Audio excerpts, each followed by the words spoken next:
25 de fevereiro de 2024, 413 dias depois da tentativa de golpe, pouco mudou na ambição bolsonarista.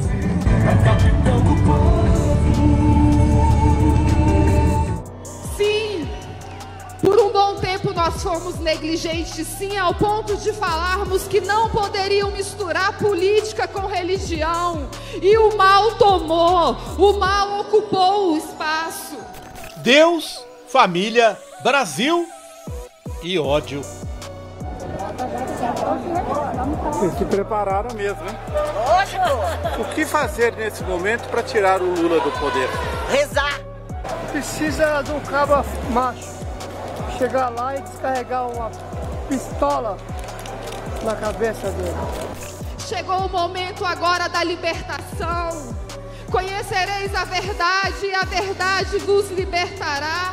Golpe usando a Constituição? Jair Bolsonaro disse que só cogitou aplicar o que estava previsto na Constituição brasileira e defendeu anistia, alegando que não houve golpe. O que é golpe? Golpe é tanque na rua, é arma, é conspiração. O crime de golpe de Estado, apesar de ter o nome golpe de Estado tem um sentido para a ciência política, outro para o direito. Na ciência política é quando há o put, quando você tem tanque na rua, se toma o poder, etc. Para o direito é quando há tentativa da deposição de um governo eleito. A tentativa é o crime. O tentar é o crime. Porque uma vez dado o golpe de Estado, você tem outro regime político e jurídico, já não vai ser crime, não tem como punir, né? É só na tentativa que se pune esse tipo de ato previsto em lei. Palácio do Planalto, 5 de julho de 2022. Jair Bolsonaro está nervoso em uma reunião do Ministério. Puta que pariu! Puta que pariu! Será que ninguém sabe o que aconteceu na Bolívia? Porque os caras estão preparando tudo, pô. Pro Lula ganhar no primeiro turno, na fraude. Vou mostrar como e por quê. Ainda faltam 88 dias para o primeiro turno das eleições. Mas Bolsonaro diz que o resultado já foi definido. Alguém acredita que o Fachin, Barroso, Alexandre de Moraes, alguém acredita? Secretário, levanta o braço. O Fachin fez uma reunião no mês passado com aproximadamente 70 embaixadores e pediu no final que os seus respectivos chefes de Estado devem reconhecer imediatamente o resultado das eleições. Alguém tem dúvida que vai acontecer no dia 2 de outubro? Qual o retrato que vai estar às 10 da noite na televisão? Alguém tem dúvida disso? A gente vai entrar com recurso no Supremo Tribunal Federal. Vai pra puta que eu pariu, porra! O ministro da Justiça, Anderson Torres, também citou a Bolívia. Semanas antes do encontro no Planalto, a ex-presidente Jeanine Áñez tinha sido condenada a 10 anos de prisão por dar um golpe. E o exemplo da Bolívia é o grande exemplo para todos nós. Hoje, todos vamos se fuder. É isso aí, tá certo. Quero deixar bem claro isso, porque se eu não estou dizendo que eu quero que cada um pense no que pode fazer previamente, que todos vão se fuder. O ministro do Gabinete de Segurança Institucional prometeu medidas na área de inteligência. Nós vamos montar um esquema para acompanhar o que os dois lados estão fazendo. O problema todo disso é que se vazar qualquer coisa, a gente se conhece nesse meio. Se houver qualquer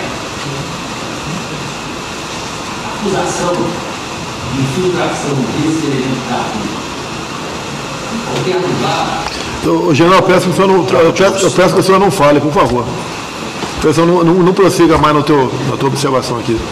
Eu peço ao senhor que não prossiga na tua observação. Se a gente começar a falar não vazar, o senhor esquece. Pode vazar, então a gente conversa particular na nossa sala sobre esse assunto. O que porventura a BIM está fazendo? O ponto é que está bem claro que não tem VAR na eleição. Não vai ter segunda chamada da eleição, não vai ter revisão do VAR. Então, o que tiver que ser feito, tem que ser feito antes das eleições. Se tiver que dar soco na mesa antes das eleições, se tiver que virar a mesa antes das eleições, depois das eleições, será muito difícil que tenhamos alguma nova perspectiva. Até porque eles vão fazer tão bem feito que essa conversa do Fachin foi exatamente com os embaixadores para que elimine a possibilidade do VAR acontecer, né? No dia seguinte todo mundo reconhece e fim de papo. Então isso aí tem que ficar bem claro, né? Eu acho que as coisas têm que ser feitas antes das eleições. E vai chegar um ponto que nós não vamos poder mais falar, nós vamos ter que agir contra determinadas instituições e contra determinadas pessoas. Isso para mim é muito claro. O general que falou em virar a mesa foi o comandante militar da Amazônia e antes dirigiu as tropas brasileiras no Haiti. No governo Bolsonaro, assumiu o estratégico Gabinete de Segurança Institucional e os Arapongas da BIM, na véspera da diplomação de Lula, em dezembro de 2022, mandou uma mensagem para um grupo de extrema-direita do Pará. Xingu de direita, estamos aqui na porta do Palácio da Alvorada, do lado de fora, e eu estou ligando para vocês para mandar um abraço, dizer que nós estamos juntos na briga. Nem é uma briga, é nessa construção do Brasil melhor. E não vamos desistir, vai dar certo, confie em Deus e em nós. Um grande abraço. Valeu, general!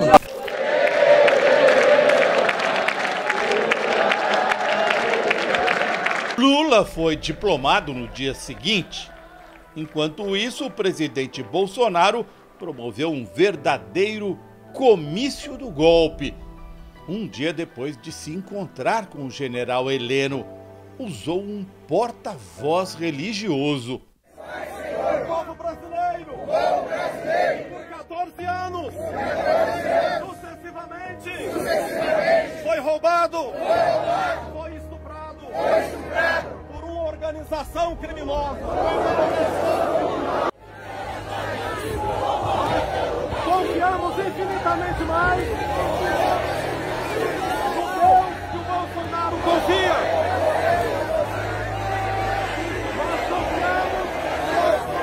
Usando a religião, fez um apelo à guerra.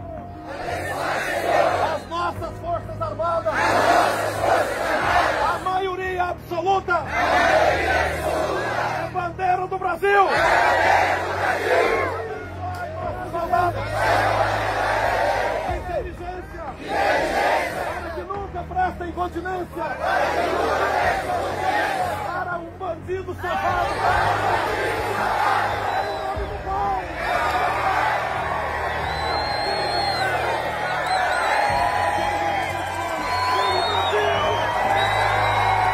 Foi uma noite de terror em Brasília.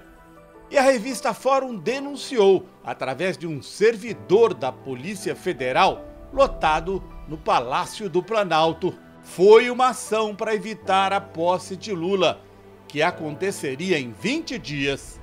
No dia 12 de dezembro, naquela noite, você se expressou sobre o que aconteceu como sendo terrorismo de Estado. Por quê?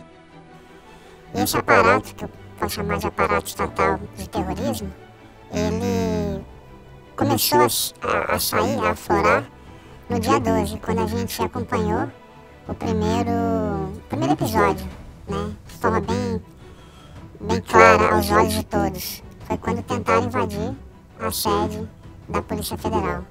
E aquilo, para quem conhece, para quem entende como funciona, aquilo faz parte de uma estratégia, de um plano de ações e que tem ligação com essa parte do terrorismo. Terrorismo no sentido de levar terror, causar pânico generalizado, dispersar ou dissuadir informação, né? Você não tem controle mais sobre a informação, e emplacar narrativas. Então o que a gente viu aquele dia foi o começo da parte física, da parte visual desse terrorismo de Estado que já estava implementado no país, principalmente nos últimos 4 anos que a gente viveu. Você se refere a uma espécie de guerra psicológica, inclusive você menciona guerra híbrida, é isso? Exatamente. A gente vem caminhando ao longo desses últimos 4 anos com chamadas operações psicológicas, né? Nada mais do que são guerras híbridas de informações, ou promovendo uma dissonância cognitiva em grande parte da população, que passou a acreditar em algumas informações, em alguns conteúdos, em algumas verdades que na verdade não são verdades, né? Elas são feitas para confundir, para iludir e para criar um teatro de operações. E nesse teatro você tem vários atores. E nesse dia 12, a ideia era exatamente criar essa forma de atuar sem ser percebido. Ou seja, você tinha praticamente pessoas comuns, visualizando, né, pessoas comuns, com camisetas amarelas, verdes, bandeiras, enfim, mas que na verdade representavam todo esse aparato, né, que tinha o interesse de causar esse pânico. E a figura central nesse episódio chama-se Gabinete de Segurança Institucional, Exército Brasileiro, não deixa de ser Exército Brasileiro, e o general Heleno, Augusto Heleno. Denúncias feitas pela revista Fórum e a Fórum Filmes foram confirmadas por investigações da Polícia Federal. Os agentes se debruçam sobre ações clandestinas do governo Bolsonaro para evitar a derrota eleitoral, a posse de Lula e promover a derrubada de seu governo. Foram 4 anos de conspiração. Em atos anteriores, primeiro o Bolsonaro, ele fez uma enorme campanha de liberação de armas pesadas de grosso calibre. Os CACs. Ele armou parte da população e parte da população de extrema-direita. O seu objetivo era criar condições para uma guerra civil. Um dos colecionadores de armas era Jorge Washington de Oliveira, condenado por participar de um complô para explodir um caminhão-tanque perto do aeroporto de Brasília, uma semana antes da posse de Lula. Jorge Washington ficou acampado diante do quartel-general do Exército em Brasília e agiu livremente, apesar da presença de agentes de inteligência do governo Bolsonaro. A força do agro!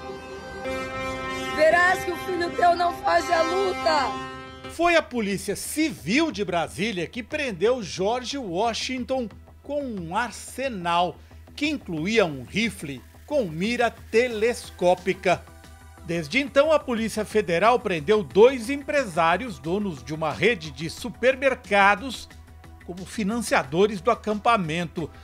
Joveci Xavier de Andrade e Adalto Lúcio de Mesquita negaram que pretendiam dar um golpe ao depor na CPI da Câmara Distrital de Brasília. O senhor e o Adalto participaram de tais atos? O senhor estava no quartel-general? Senhor presidente, falando também por mim, não pelo meu sócio, eu não participei. Eu vou pedir para exibir uma foto aqui, porque a gente tem prova que o senhor participou. Peço que passe aí a foto. Aquele cidadão ali é o senhor, né? Sim, sou eu. E o senhor estava lá, né? Eu não entendi assim, o participar, ir lá. Ir no QG, eu fui umas 3 vezes. Eu fui. Aonde era um ambiente que eu senti que tinha o controle do quartel. E não era antidemocrático, porque o quartel tinha os seus policiais lá, os soldados, controlando o ambiente. Então, eu, como empresário, me senti que estava normal. Não imaginava nunca do desfecho. Senhor Jovacê, no dia 8 de janeiro de 2023, o senhor participou dos terríveis atos antidemocráticos que culminou com a invasão e depredação em prédios públicos.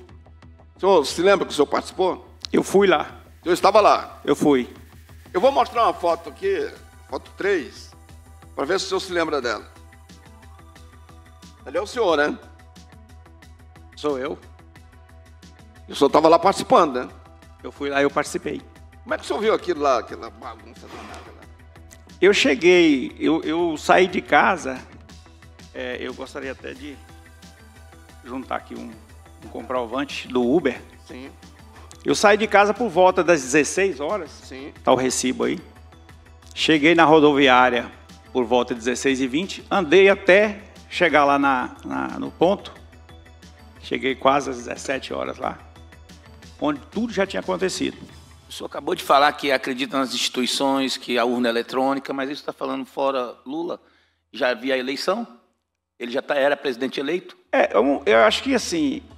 Só isso? Em qualquer tempo, é o meu entendimento, em qualquer tempo a população pode pedir a retirada de um presidente, do governador. Mas aí estava tentando eu tirei foto com a faixa da Constituição. Eu tirei foto com a faixa de um terceiro, certo? Essa faixa não foi o senhor que mandou fazer, não? De jeito nenhum. E a informação que eu tenho também é que vocês patrocinaram centenas de faixas. Não, eu não patrocinei, não participei. E sabe se o seu sócio patrocinou? Eu não posso falar por ele, realmente eu não sei. Minha mulher ainda falou para não vai não, fica aqui, né? Isso domingo. É o que dá, não seguiu os conselhos da mulher, né? Isso é fato. Ela usou aquela frase, né? Eu te avisei. Confesso que deveria ter ido, não. Eu também acho que o senhor agora aprendeu e vai seguir os conselhos da mulher, né? Eu já sigo 90%. Foi os 10, né? Esse foi os 10, aqueles 10%. Que deu errado, né? Deu muito errado. Que quebraram, que puseram fogo, que roubaram as peças. Ali sim, aquele pessoal, eu sou muito merece a favor estar preso, né? Merece estar preso. Não tenho dúvida nenhuma que merece estar preso. Agora o empresário Jovessi está na cadeia, mas os bolsonaristas lançaram uma campanha pela anistia do que dizem ser presos políticos, que poderia beneficiar Jair Bolsonaro. Presos políticos são todos aqueles que foram presos indevidamente. No dia 8 de janeiro foi armado uma arapuca para pegar todos os patriotas que estavam em Brasília. Levaram 53 ônibus de patriotas inocentes para a prisão, lá para Papuda. Eles não são vítimas de perseguição nenhuma. Eles foram parte de uma tentativa de golpe de Estado. Se algum ali foi massa de manobra, infelizmente, teve disposição suficiente para ir lá, para quebrar os prédios institucionais e para pedir golpe de Estado. Para ter cartaz pedindo golpe de Estado. Portanto, não é que a ideia de que um sujeito que está dentro do Supremo tem condições ou não de derrubar o sistema. Primeiro tinha, porque bastava as instituições não voltarem a abrir. Segundo, são parte de um plano, de um estopim que geraria a bomba necessária, o nexo de causalidade, para desmontar o sistema democrático. Agora, não podem querer ser inimputáveis. Até fevereiro de 2024, 86 golpistas tinham sido condenados pelo Supremo Tribunal Federal. O primeiro deles, Aécio Pereira, ex-funcionário da Sabesp que invadiu o Congresso e recebeu pena de 17 anos de prisão.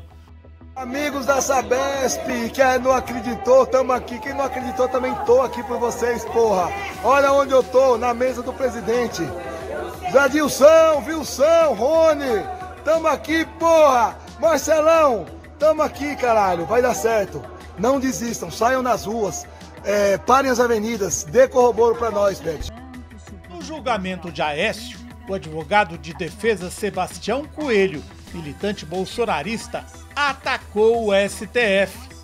Nessas bancadas aqui, nesses dois lados, senhores ministros, estão as pessoas mais odiadas desse país. E a meu respeito, a minha solidariedade a todos os oficiais que estão da Polícia Militar Federal, que estão presos, alguns meus ex-alunos da Academia da Polícia Militar, presos e sem salário. Isso é tortura! Tirar o salário de um homem, senhor ministro Alexandre de Moraes, sem que haja uma condenação. Indicado por Bolsonaro, o ministro Cássio Nunes Marques votou por condenar o réu a apenas 2 anos e 6 meses de prisão. Argumentou que era um domingo. No caso em exame, não se demonstrou emprego de violência ou grave ameaça contra nenhum dos representantes dos poderes da República, em ordem a caracterizar uma tentativa material idônea de abolição do Estado Democrático de Direito, mormente porque as invasões dos prédios públicos se deram em um domingo, 8 de janeiro de 2023, em período de recesso parlamentar, de recesso do Poder Judiciário, em um momento no qual, sabidamente, os representantes do Executivo também não se encontravam em atividade. As lamentáveis manifestações ocorridas no dia 8 de janeiro de 2023, apesar da gravidade do vandalismo, não tiveram alcance de consistir em uma tentativa de abolir o Estado de Direito. Um grupo difuso e descoordenado de manifestantes, vários deles motoboys, ambulantes, vendedores, entregadores, prestadores de pequenos serviços, donas de casa, aposentados, não teria qualquer condição de atuar no sentido da consecução desse crime. Às vezes o terraplanismo e o negacionismo obscuro de algumas pessoas faz parecer que no dia 8 de janeiro tivemos um domingo do parque. Então as pessoas vieram, as pessoas pegaram um ticket, entraram na fila, assim como fazem no Hopi Hari em São Paulo ou na Disney. Agora nós vamos invadir o Supremo e vamos quebrar alguma coisinha aqui. Agora vamos invadir o Senado. Agora vamos invadir o Palácio do Planalto. É como se fosse possível. Agora vamos orar da cadeira do presidente do Senado. Diz na transcrição do vídeo: amigos da Sabesp, quem não acreditou, tamo aí, tamo aqui. Quem não acreditou, também estou aqui para vocês, porra. Olha onde eu tô, na mesa do presidente. Jadilson, Wilson, Rony, tamo aqui, porra. Marcelão, tamo aqui, caralho. Vai dar certo. Não desista, vai dar certo. Não desistam. Saiam às ruas e parem as avenidas. Isso é um passeio pacífico, presidente? O mecânico Fábio Alexandre de Oliveira, de Penápolis, São Paulo, que gravou o vídeo sentado na cadeira do ministro Alexandre de Moraes, aguarda julgamento. Do Xandão, cadeira do Xandão agora é do irmão Fábio e já era, tomou a cadeira do Xandão aí. Na Alemanha agora prenderam 20 pessoas esse ano. Estavam se reunindo, planejando a possibilidade de um golpe de Estado lá. Inclusive um empresário ligado ao bolsonarismo brasileiro, um deles. Ele se refere ao ex-militar alemão que foi empresário em Santa Catarina e integra o grupo Cidadãos do Reich, que emite passaporte próprio de um império inexistente. É óbvio que o sujeito, imagine, pode falar, não, estávamos reunidos, era uma mera cogitação, mas não é. Você tem que reprimir, porque o golpe de Estado, uma vez instalado, não tem o que fazer. Então você tem que reprimir nessas fases mesmo, no início da preparação, nas primeiras reuniões, etc. O caso do Brasil foi muito além de uma reunião. Houve uma articulação a nível nacional, isso está provado. Houve financiamento dessa articulação, teve logística, transporte de pessoas do Brasil inteiro. E desde o início, a finalidade era chamar os quartéis a intervirem e deporem o governo eleito. Ou seja, a finalidade está muito clara. Agora, não deu certo. Por que não deu certo? Estão querendo no discurso diminuir o que ocorreu. Isso foi feito, por exemplo, por Hitler, né? No chamado golpe da cervejaria. Depois do fracassado golpe de Munique de 1923, Hitler cumpriu apenas um mês de prisão e fez da chamada bandeira de sangue, empunhada por um golpista morto, um objeto sagrado do partido nazista. Eu me lembro de ter estudado minimamente os trechos do processo, ocorreu exatamente isso. Ele foi condenado inicialmente, mas depois foi sendo reduzido o discurso em torno do que foi feito ali, a tentativa do punch da cervejaria. É mais ou menos essa estratégia que estão fazendo. Houve uma tentativa de golpe de Estado no Brasil. Nesse novo momento do crescimento da extrema-direita no mundo, foi a mais agressiva do mundo, só é mais reduzida do que país onde o golpe deu certo, como a Bolívia, por exemplo. Na Bolívia foram lá para a rua, etc e tal, a polícia foi, conseguiu dar o golpe, afastou o presidente, etc e tal. Ou seja, salvo esses lugares onde o golpe deu certo, digamos assim, pelo menos no primeiro momento, onde foi interrompida a democracia, em lugares onde houve tentativa, do Brasil foi mais agressiva que os Estados Unidos, foi mais agressiva do que a Alemanha. Ou seja, nós estamos com esse problema. E não tenho dúvida de que a prova farta. Não é que é uma prova qualquer, a prova farta. Os celulares apreendidos mostram conversas do sujeito, um dos condenados com a esposa dele, falando, estamos aqui para chamar os militares, tal.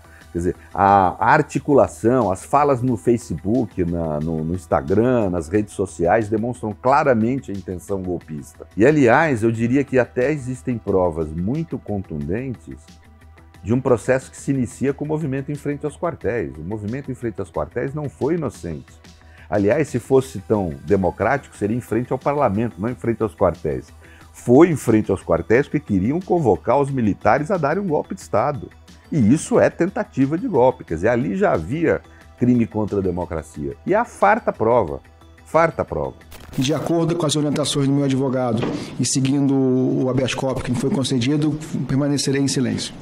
Ele ficou calado na CPMI, mas cantou na Polícia Federal.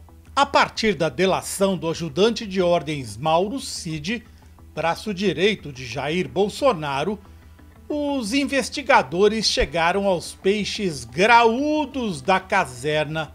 Estão presos o coronel que fazia dossiês para Bolsonaro, o major que pediu R$100 mil a Cid para levar manifestantes do Rio para Brasília, e o coronel suspeito de selecionar homens das forças especiais, os chamados Kids Pretos, para atuar no golpe.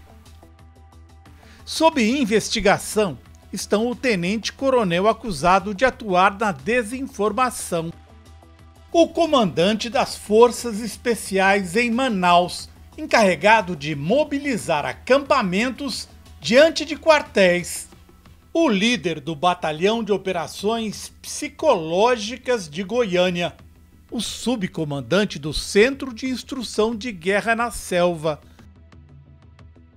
o major acusado de promover ataques virtuais ao STF e ao TSE, o coronel que teria planejado a prisão do ministro Alexandre de Moraes para o dia 18 de dezembro de 2022. O general que pressionou o comandante do Exército a aderir ao golpe.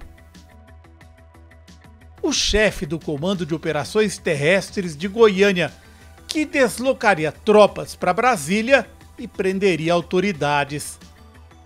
O comandante da Marinha, que deu apoio à derrubada de Lula. O general candidato a vice-presidente.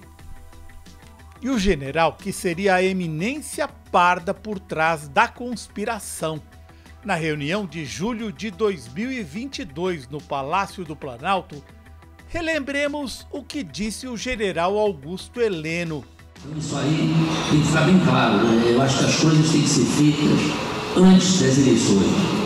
E vai chegar um ponto que nós não vamos poder mais falar. Nós vamos ter que agir.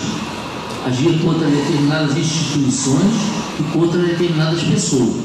Seria uma referência à intervenção no TSE e à prisão de ministros do STF e do presidente do Senado, mencionadas em minutas do golpe?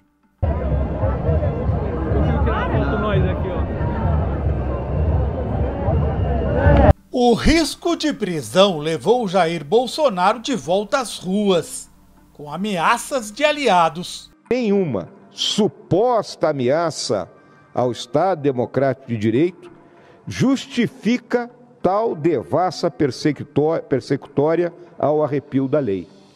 Não vivemos na União Soviética, não vivemos na China comunista, não vivemos em regimes totalitários, mas estamos caminhando para isso. No caso das Forças Armadas, os seus comandantes não podem se omitir perante a condução arbitrária de processos ilegais que atingem seus integrantes ao largo da Justiça Militar. Existem oficiais da ativa sendo atingidos por supostos delitos, inclusive oficiais generais.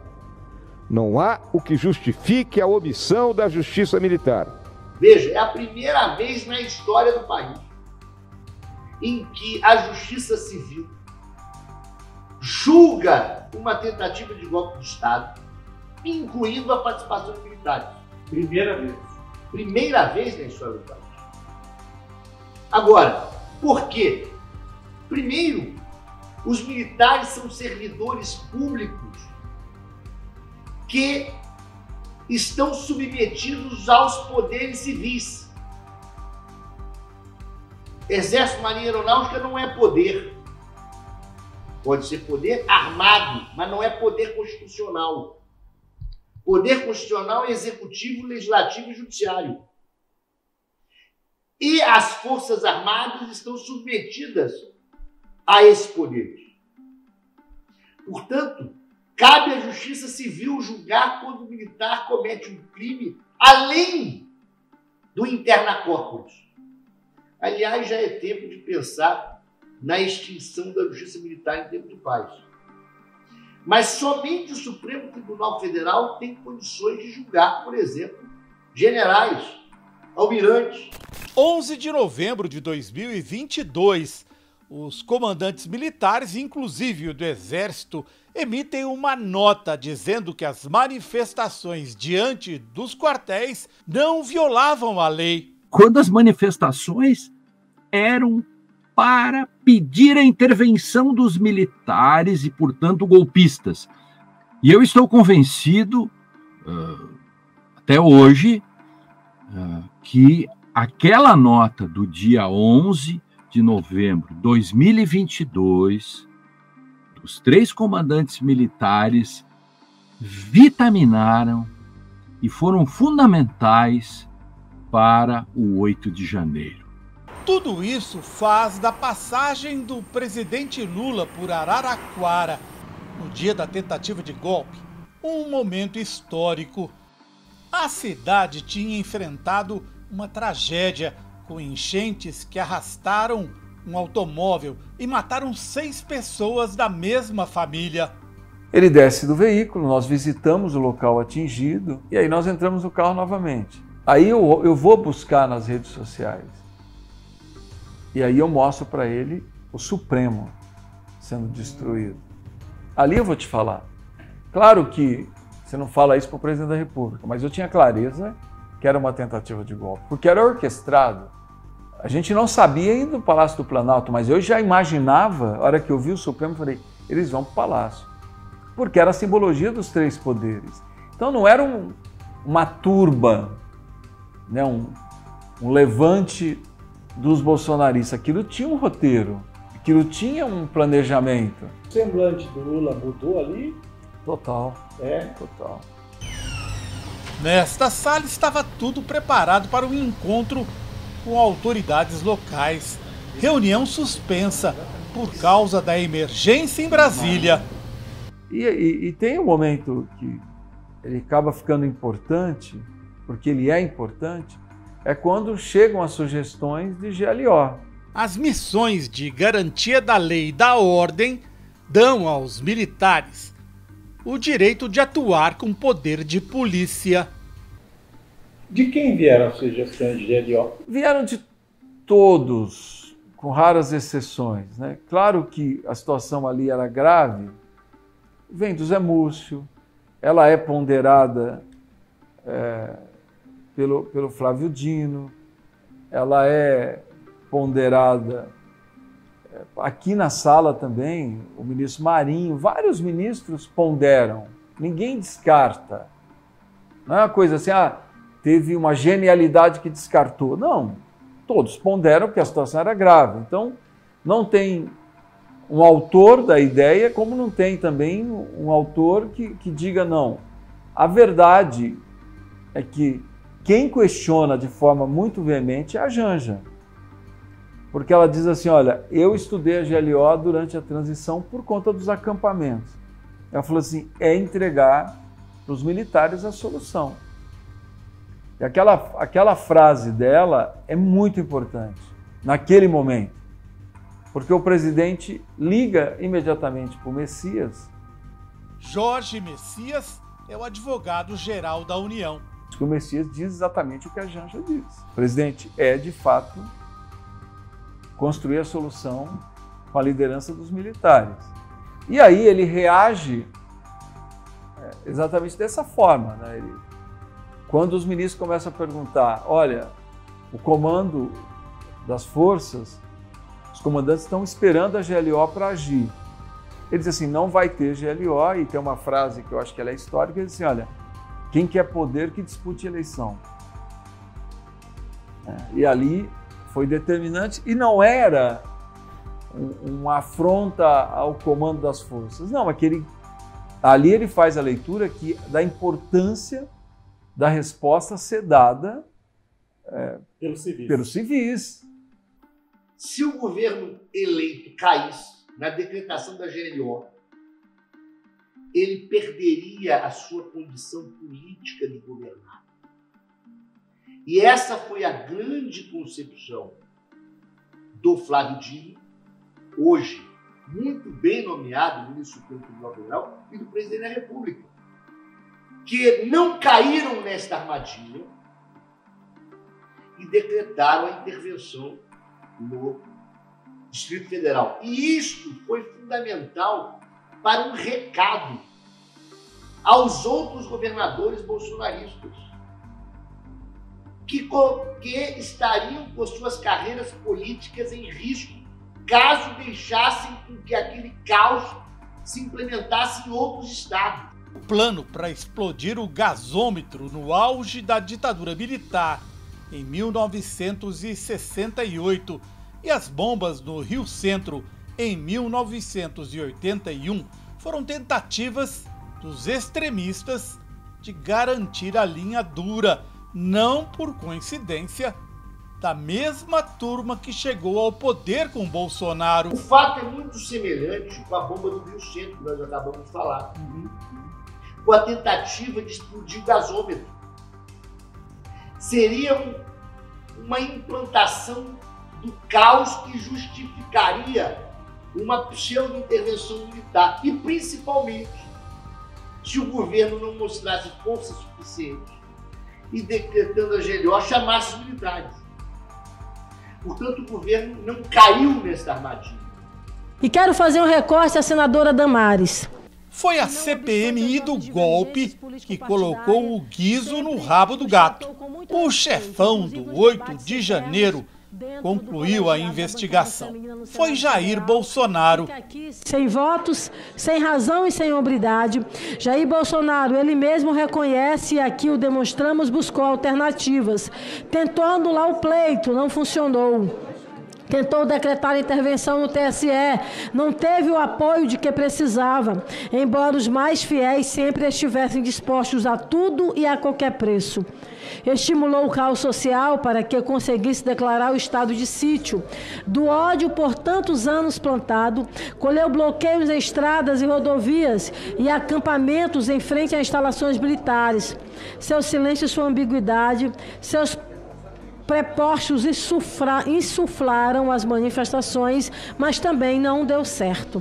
Contou com a radicalização do movimento, com um exército próprio de seguidores armados, mas os terroristas, felizmente, não alcançaram o seu intento.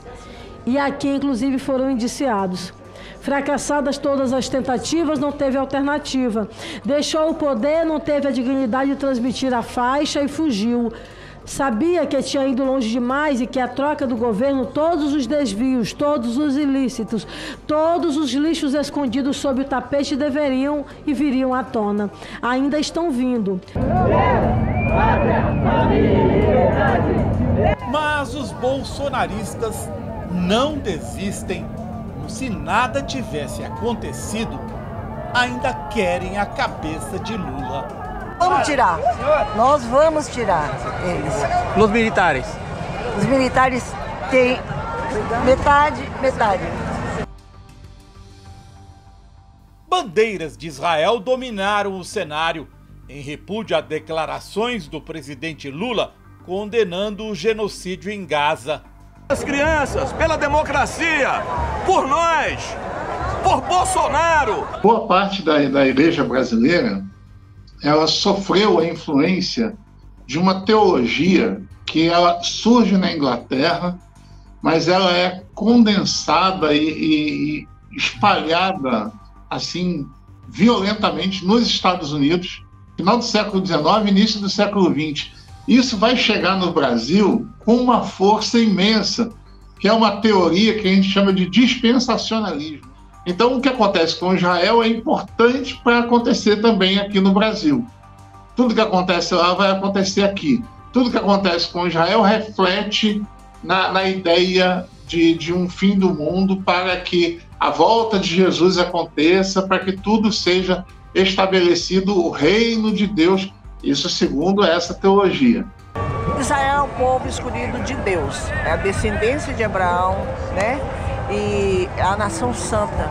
Eu, como evangélica, eu amo Israel, eu respeito Israel e sei que Deus está com Israel. Entendeu? Os palestinos é que são perversos, porque eles estão querendo impedir Israel de tomar a terra prometida por Deus. Então é uma interpretação perigosíssima da Bíblia, só que eles só levam em conta aquilo que interessa, lógico, né?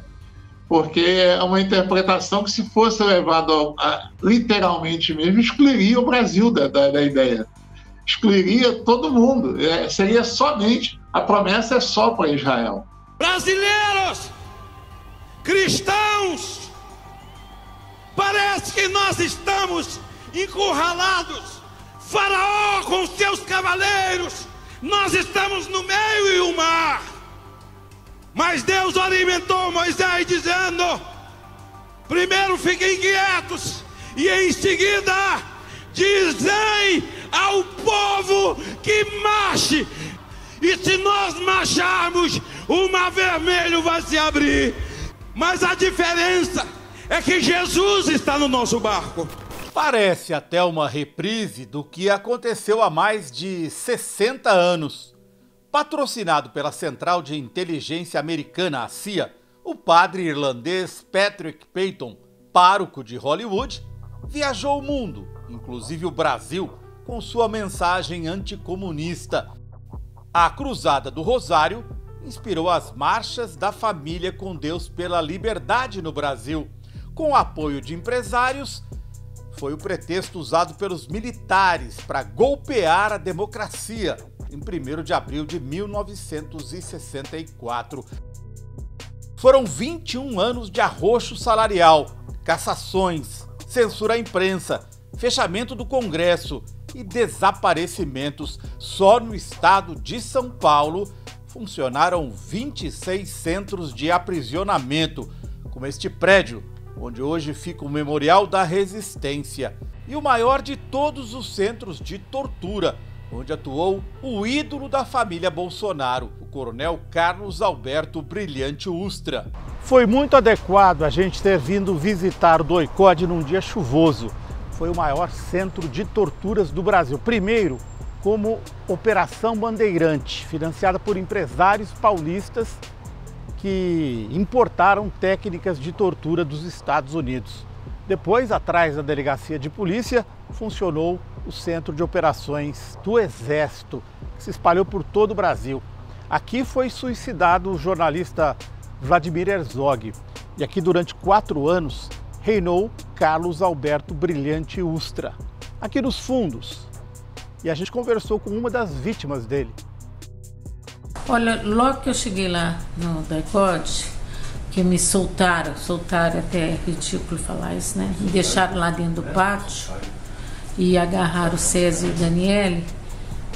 Eu vi um homem gritando e eu acho que eu pensei, eu vou me dirigir a esse homem, porque eles espancavam tanto o César e o Daniele. César, marido de Amelinha, e Carlos Daniele também eram da resistência à ditadura militar. Eu me dirigi a esse homem, eu falei, como é que o senhor deixa essas pessoas ser machucadas desse jeito? E aí ele falou, foda-se, sua terrorista, me deu um sapanão na cara, me jogou no chão, lá no pátio, falou, pega essa mulher aí, pega essa mulher. Aí eles já me agarraram, me conduziram para a sala de tortura e eu passei a ser torturada. De vez em quando ele passava lá para ver, para gritar, para mandar intensificar a tortura, dar sapanões. Cadeira de Dragão, você foi? Eu fui para Cadeira de Dragão. Eu fui para o Pau de Arara, fui para Cadeira de Dragão. Como que era? Você foi nua, é isso? Toda tortura é nua, nunca você está com roupa, né? Pelo menos foi assim comigo. E na Cadeira de Dragão, fiquei lá sentada na Cadeira de Dragão e ali amarrada, molhada, amarrada com fios descascados e levando choque no corpo inteiro. na boca, nos ouvidos, nos seios, umbigo, vagina, ânus, porque eles colocam os fios embaixo de você, nas pernas, nos braços. E o Ustra vinha? O Ustra, claro. Ele falava, você vai ficar aí, se não cooperar, você vai ficar aí. E lá que eles levaram meus filhos para me ver. A primeira vez que meus filhos entraram dentro da Operação Bandeirantes, ou que eu os vi dentro da Operação Bandeirantes, eles foram lá, levados pelo Ustra, lá na sala de tortura, lá em cima, na 36ª delegacia. Que idade seus filhos tinham? A Janaína tinha 5 anos e o Edson tinha 4 anos. Isso eu não vou esquecer. Porque meus filhos queriam me abraçar, meus filhos queriam falar comigo e eu amarrada não podia falar com eles. Eu toda machucada. Vocês acionaram o Ustra, né? A família. Nós fizemos isso anos depois, né? Foi em 2005 que nós entramos com ação pedindo que o Estado brasileiro declare o Coronel Ustra como torturador. E nós conseguimos, na primeira instância, aqui na 23ª Vara Civil, aqui de São Paulo, né, do Fórum João Mendes de São Paulo, e depois ele entrou com recurso no Tribunal de Justiça, mas o Tribunal de Justiça confirmou a sentença dada na primeira instância. Então, até o momento, o Ustra foi declarado torturador pelo Estado brasileiro. Quantas pessoas você presume ou viu que ele matou? Olha, pelo nosso livro, nosso dossiê dos mortos desaparecidos políticos, é por volta de 60 pessoas que provavelmente ele matou. Ou morreu sob o comando dele, quer dizer, todas as pessoas que morreram ali dentro do DOI-CODE, que foram muitas, né, porque 60 é muito, naqueles 4 anos que ele governou ali. Essas pessoas, o Ustra foi sob o comando do Ustra, o Ustra que dava ordem, o Ustra que mandava, o Ustra via, o Ustra torturava. Isso eu não tenho dúvida. Lênin, o que você achou da decisão do governo Lula de não tocar no assunto dos 60 anos da ditadura militar? Há um lema positivista que, por sinal, aqui no Rio Grande do Sul sempre foi muito forte, né, do Júlio de Castilho, seguidor de Augusto Comte, que diz que cada vez mais os vivos serão governados pelos mortos. E no Brasil parece que tem um espectro sobre a esquerda e sobre os progressistas, né, de que sempre o exército pode não gostar, o exército pode voltar. O que o exército estará pensando, o que os militares estarão pensando. E, de algum modo, isso faz com que setores da esquerda queiram pacificar, queiram conciliar, e isto, inclusive, de não tratar dos 60 anos do golpe militar. Não se pode esquecer isso, penso que é um equívoco do presidente. Na Avenida Paulista, no 25 de fevereiro, a mulher levou um cartaz escrito em inglês, pedindo socorro contra o comunismo. Lula! Seu lugar é na prisão! Lula! Seu lugar é na prisão! Não o Lula na Argentina, que o Lula vai pra China! Mudamos até a letra da música. Lula, ladrão, seu lugar é no caixão. Não é mais na prisão, porque a prisão sorta. O caixão não sorta. Nós somos de Deus, então essa escolha é feita por nós. Precisa de um cabo macho chegar lá e descarregar uma pistola na cabeça dele. O pastor Silas Malafaia, da Igreja Pentecostal Assembleia de Deus, pagou a manifestação com dinheiro da Associação Vitória em Cristo, isenta de pagar impostos. Apesar de ter sido um comício, a AVEC não tem de prestar contas à Justiça Eleitoral por ser uma associação religiosa. Deus abençoe a querida pátria brasileira. E nada melhor para uma extrema-direita do que um discurso aliado à religião. porque é o que eu vivo dizendo, o discurso religioso ele tem um viés que nenhum político consegue ter, ele tem uma autorização divina. Então, assim, ele chega com o peso de uma autorização divina. Quem é que vai questionar Deus? Quem é que vai questionar a divindade? Se Deus mandou votar no Bolsonaro, quem sou eu, pobre humano, para não votar no Bolsonaro? Entendeu? Então, a gente tem uma guerra pela frente, uma luta pela frente imensa para tentar chegar nas bases e desconstruir esse discurso. Vai ser um processo demorado, a médio e longo prazo, porque isso foi muito bem elaborado. Isso não começou agora. A bancada evangélica não é um evento de 10 anos. Ela começou a ser formada na década de 70. Então, a gente tem que entender isso. É um projeto de 40 anos sendo fomentado na direita brasileira. O que a gente está vendo hoje são os frutos disso. No comício, Malafaia quase chorou em defesa dos condenados pelos ataques do 8 de janeiro e reescreveu a tentativa de golpe. Uma mulher com a Bíblia e o crucifixo, católica, que entrou no Senado e sentou na mesa do presidente do Senado. 17 anos de cadeia! Precisamos de apoio! Escudeiro, escudeiro, escudeiro! Deus, estende as tuas mãos sobre essa nação. Livra essa nação de homens maus, injustos, corruptos, perversos. No nome de Jesus. Amém! Que é a porra do STF, caralho. Que é a porra do STF. Quem manda aqui nessa porra? Teve um ato no domingo passado. Aquele ato, o que era? Aquele ato é de um cidadão que sabe que fez caca, que sabe que fez uma burrice, que sabe que tentou dar um golpe, e que sabe que ele vai para a justiça, e que sabe que ele vai ser julgado, e se ele for julgado, ele pode ser preso, e ele está tentando escapar.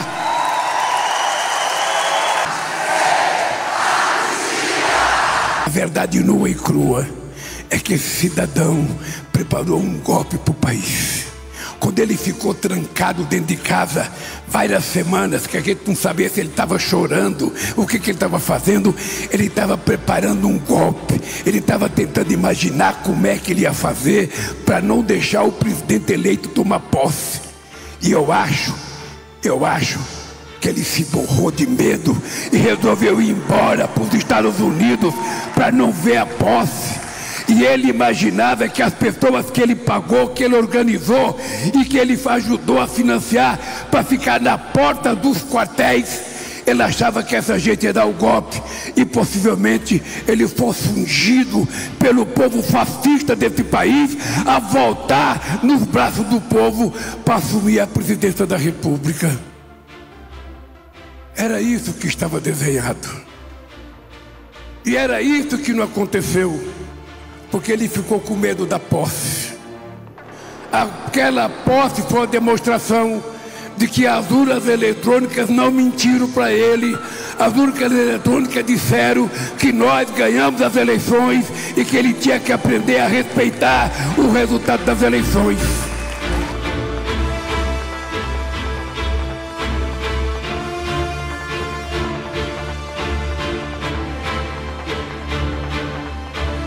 Há momentos na história em que um discurso, um gesto fazem com que você tenha uma concretização do simbolismo. Então, a aliança que Lula demonstra, a coragem da resistência dos poderes juntos, é de fundamental importância para a resistência. Um gesto, às vezes, vale mais que 1000 palavras.